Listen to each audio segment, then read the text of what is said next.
Masih bersama Memo Yes. Sore hari ini, tepatnya hari Minggu 20 Januari 2025. Seperti biasanya, semoga Tuhan Yang Maha Esa senantiasa memberikan barokah dan hidayah kepada kita semua, berupa kesehatan, kesejahteraan, dan kebahagiaan untuk kita sekeluarga. Amin. Dan tetap Gedabrus bersama Memo Yes. Memo Yes. Sahabat Memo Yes dimanapun Anda berada yang saya cintai, meski dengan tergesa-gesa, saya membuat berita ini karena kekagetan saya. Karena apa? Saya sebetulnya tadi pagi sudah tahu, saya update berita dari antara.com itu, ternyata sudah didahului sama Gus Agus Semar yang ada di Purwokerto, KBN Nusantara ya. Selamat untuk Gus Agus dan terima kasih. Dan hari ini nanti saya akan meneruskan podcast Gus Agus. Terima kasih ya. Mohon izin dulu. Ya, sebetulnya begini. Saya terkejut ketika Pak Yusril Indah Ihsa Mahendra ini, Menteri Koordinator Bidang Hukum, HAM, Imigrasi, dan Pemasyarakatan atau Menko Kumham Impas, Yusril Ihsa Mahendra. Sangat terkejut sekali dengan pernyataan beliau ini, karena yang saya ketahui Pak Yusril itu orangnya brilian, cerdas, negarawan, dan pokoknya seablek prestasi. Dan siapa yang tidak tahu Pak Yusril Ihsa Mahendra, Ketua PBB, pernah jadi menteri, pernah jadi seknek, semua macam-macam pernah. Pokoknya kalau ininya tiada banding di Indonesia ini. Sayangnya kali ini benar-benar menyakitkan hati rakyat Indonesia. Karena apa? Pernyataan Pak Yusril ini minta kepada Presiden untuk menarik seorang tokoh teroris internasional yang dari Indonesia, Hambali, yang saat ini sedang dipenjara oleh pengadilan militer Amerika sana. Biarkan aja itu dan mata nang kono wong teroris seperti itu. Kenapa Pak Yusril langsung minta kepada Presiden agar menarik si Hambali itu kembali ke Indonesia? Maunya apa Pak Yusril? Saya sempat, nggak cekot-cekot rek rasanya melihat apa yang disampaikan Pak Yusril seperti itu. Cekot-cekot sirahku. Karena apa? Hambali itu tokoh teroris kaliber internasional. Jaringannya ISIS, jaringan di luar ISIS, dan merusak sendi-sendi. Wah, luar biasa. Nanti akan dijelaskan oleh Gus Agus dari KBN Nusantara ya. Saya hanya ingin menggarisbawahi bahwa saya sangat kecewa dengan Pak Yusril, dengan pernyataan yang seperti itu, mengejutkan semua pihak itu. Kenapa? Kalau saya mohon kepada Pak Presiden, Pak Prabowo, jangan mau diprovokasi sama Pak Yusril, jangan mau diprovokasi oleh Menteri Penjenengan yang Menteri HAM tadi ya, Menteri apa ya, Pak Ihsa tadi ya, Menko Kumham Impas. Jangan mau Pak Prabowo, jangan mau, karena itu jelas Hambali itu jelas jenenge teroris kok kembali Rene ngapain sih? Bom Bali sudah kayak seperti itu. Kenalannya orang-orang penjahat semua itu, penjahat internasional, penjahat kelas perusak bangsa. Seperti itu. Oke, kita nikmati, kita ikuti bersama podcastnya Gus Agus dari Purwokerto ya. Perlu saya sampaikan kepada Pak Yusril Ihsa Mahendra, Pak Menteri, saya curiga sekarang. Jangan-jangan Pak Menteri itu jaringan teroris yang ada di Indonesia. Mohon maaf kalau saya mengucapkan seperti ini karena kekecewaan saya. Dulu saya tuh ngefan favorit, saya ngefan banget sama Pak Yusril ini. Bahkan pernah bercerita bahwa partai terbesar di Indonesia itu kalau digugat di MK sana nanti hancur karena sisi hukumnya, celah-celahnya. Nah, ini kan menunjukkan bahwa otaknya brilian. Sekarang kok ingin mengembalikan teroris yang masih kejelasan status hukumnya belum jelas, dihukum di sana kemarin, tarik sini, apa dikembangkan di sini? Untuk apa? Sekali lagi, aku khawatir jangan-jangan Pak Yusril ini agen teroris juga ini. Mohon maaf Pak Menteri, andaikan saya salah, mohon maaf sekali lagi. Tapi andaikan benar, jangan sampai terjadi di Indonesia ini. Pak Prabowo, mohon hati-hati. Salam. Assalamualaikum warahmatullahi wabarakatuh. Saudaraku yang saya cintai, saya banggakan, bertemu lagi dengan saya Agus Mar dari lereng Gunung Slamet di Banyumas, Jawa Tengah. Hari ini Senin 20 Januari 2025. Sedang menjadi trending topik Pak Menteri Yusril Iza Mahendra. Mengapa menjadi trending topik? Karena usulannya yang sangat kontroversial, mengagetkan kita semua. Pak petir di siang bolong, dia mewacanakan akan mengusulkan kepada Pak Presiden Prabowo untuk memulangkan bandit teroris paling berbahaya di Indonesia yang bernama Hambali, yang hari ini sedang ditahan di penjara militer Amerika Serikat. Saya tidak habis pikir ini. Saya baca dulu beritanya ya. Ini saya yang ambilkan dari Detik. Yusril ungkap RI buka wacana pulangkan Hambali dari penjara Guantanamo. Penjara Guantanamo di Amerika ya. Menteri Koordinator Bidang Hukum, HAM, Imigrasi dan Pemasyarakatan Yusril Iza Mahendra mengungkap pemerintah Indonesia membuka wacana untuk pemulangan mantan tokoh militan Jamaah Islamiyah Encep Nurjaman alias Hambali ke tanah air. Hambali saat ini ditahan di penjara militer Amerika Serikat yang berada di Guantanamo, Kuba. Bagaimanapun Hambali adalah warga negara Indonesia. Betapapun salah warga negara kita di luar negeri, tetap kita harus berikan perhatian, kata Yusril, dilansir oleh Antara pada hari Sabtu kemarin. Betul Pak, tapi ya lihat-lihat dulu dong.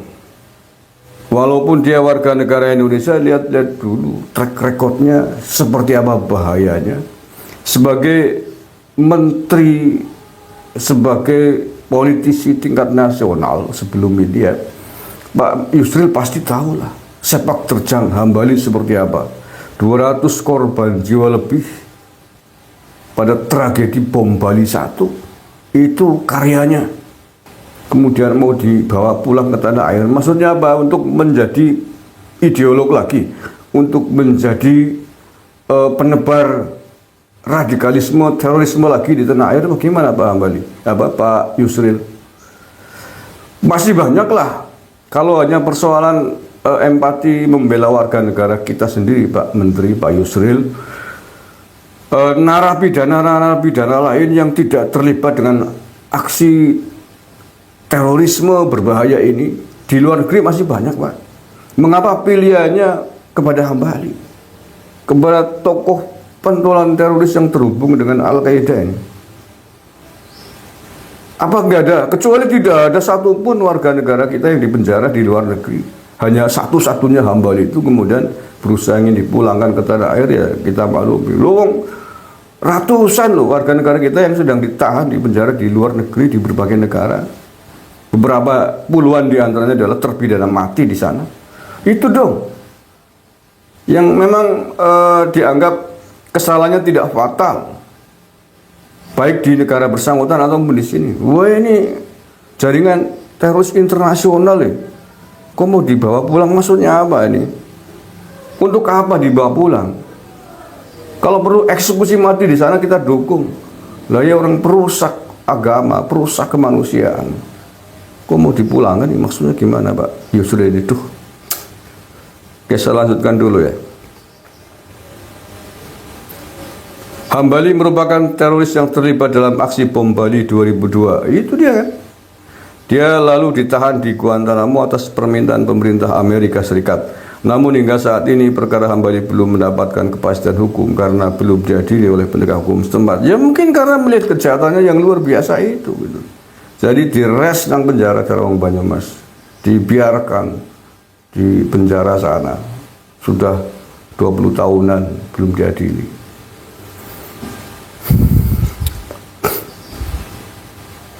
Yusril mengatakan segera membuka diskusi lebih lanjut dengan Presiden Prabowo Subianto mengenai wacana pemulangan Hambali.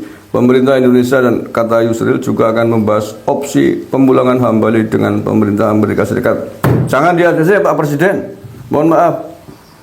Pak Presiden Prabowo yang saya cintai, saya banggakan, jangan di ACC apa yang diinginkan oleh Yusril Iza Mahendra ini. Saya kaget nih, ada misi apa dia?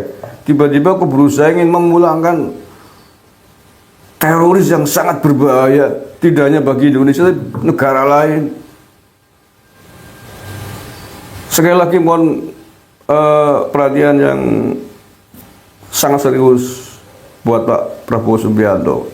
Panjenengan silakan berdiskusi dengan anak buah panjenengan di Densus 88, di kantor BNPT, atau lembaga-lembaga negara terkait yang lain tentang siapa Hambali ini, jaringannya seperti apa, track reputasinya seperti apa di tanah air, agar tidak mudah kemudian mengabulkan apa yang sedang diinginkan oleh Pak Yusril Iza Mahendra ini. Tidak ada untungnya sama sekali. Ya, sekali lagi menurut saya tidak ada untungnya sama sekali dengan dalih dan alasan kemanusiaan apapun sebagaimana Pak Yusril tadi sampaikan.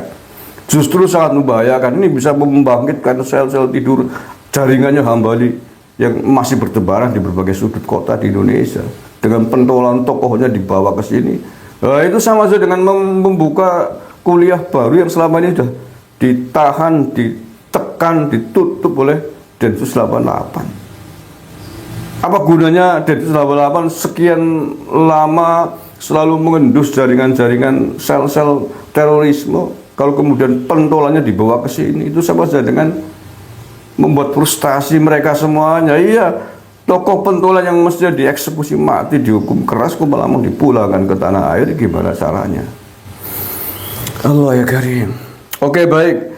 Untuk lebih jelasnya saya ingin baca lebih lengkap tentang reputasinya Hambali ini ya. Ini saya ambilkan dari tulisannya Mas Islah Baharawi di medsosnya ya.